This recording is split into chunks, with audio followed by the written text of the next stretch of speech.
చంద్రబాబు నాయుడు గారి ప్రభుత్వం బాగుందా, గత జగన్మోహన్ రెడ్డి గారి ప్రభుత్వం బాగుందా? చెప్పకైతే ఆ ప్రభుత్వంలోనన్నా కొన్ని 90% అన్న పథకాలు అందుతున్నాయి జగన్మోహన్ రెడ్డి గారి ప్రభుత్వంలో. ఈ ప్రభుత్వం వస్తుంది దేశ పథకాలు ఈ పథకాలు ఒక్క పథకం కాడ రైతుకైతే అందింది లేదు. రైతునైతే పీడిచి పిప్పి చేస్తున్నాడు. ఎన్నుముక ఏమి ఎన్నుముక వేస్ట్ ప్రభుత్వం ఇదైతే.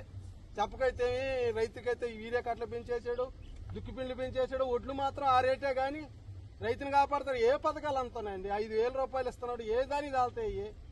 కౌలు రైతులు అయితే ఉరేసుకుని రావాల్సిందే కానీ ఒకటి కూడా అందుబాటులో అయితే లేవు. ఒక పథకం కూడా అయితే లేదు. వేస్ట్ అబ్బా చెప్పకూడదు. ఎందుకనగా రైతులకి ప్రతి సంవత్సరం ఆర్థిక సహాయం ఏదండి ఒక్కటి కూడా ఒక్క పథకమైన ఉపయోగించి పలానా చేసాడని నిక్కరసగా చెప్పమని రైతులకి ప్రమాణకం చేసి అతన్ని